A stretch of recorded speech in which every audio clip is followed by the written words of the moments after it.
accidentally touching her mouth, another smudge there on her little finger. Blood stains everywhere, standing out against her pale skin. They pulled up outside the Reynolds' house.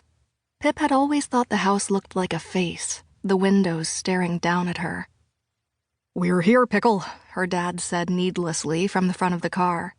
He turned to her, a wide smile on his face, creasing his black skin and the gray-flecked beard he was trying out for summer, much to her mom's dismay. "Have fun.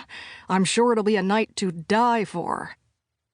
Pip groaned. How long had he been planning to say that?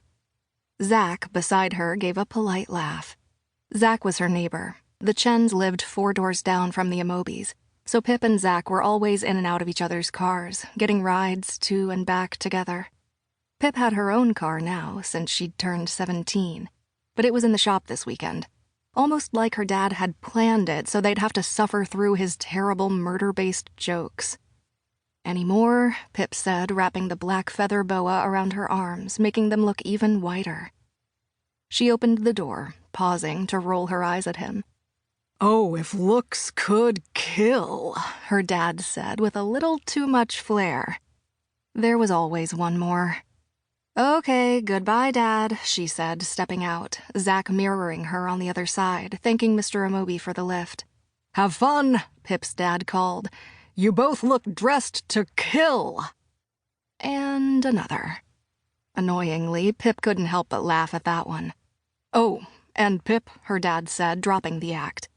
"Kara's dad is giving you a lift back. If you get home before Mom and I are back from the movie, will you let the dog out?" "Yes, yes." She waved him off, walking up to the front door side by side with Zach. He looked slightly ridiculous in a red blazer with navy stripes, crisp white pants, and a black bow tie with a straw boater hat covering his straight dark hair. His little name badge read Ralph Remy. "Ready, Ralph?" she asked, pressing the doorbell. And then again, she was impatient to get this over and done with. Sure, she hadn't seen her friends all together in weeks, and maybe this would be fun, but she had work waiting for her at home, and fun, after all, was just a waste of time. Still, she could pretend well enough, and pretending wasn't lying. "After you, Celia Bourne." Zach smiled, and she could tell he was excited. Maybe she'd have to pretend a little better, arranging a grin on her face, too. It was Connor who opened the door, except he didn't exactly look like Connor Reynolds anymore. He'd put some kind of colored wax in his normally dark blonde hair. It was now gray and pasted neatly back from his face. There were brown, wiggly face paint lines around his eyes, a poor attempt at wrinkles. He was wearing a black tuxedo, it had to have been borrowed from his dad, and a matching white waistcoat and bow tie with a napkin folded over one arm. "Good evening." Connor bowed low, some of his gray hair unsticking and flopping forward with him. "Welcome back to Remy Manor. I'm the butler, Humphrey Todd," he said, emphasis on the hump. There was a squeal as Lauren appeared in the hallway behind Connor. She was wearing a red flapper dress, the tassels on the hem skimming her knees. A bell-shaped hat hid most of her ginger hair, and there was a string of pearls wrapped around her neck, knocking against her Lizzie Remy badge. "Is that my husband?" she said excitedly, bounding forward and dragging poor Zach into the house after her.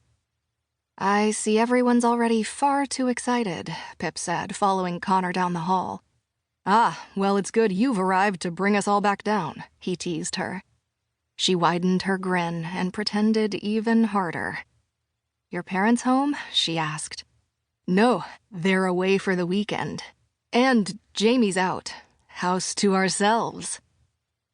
Connor's brother, Jamie, was 6 years older than them, but he'd been living at home ever since he dropped out of college.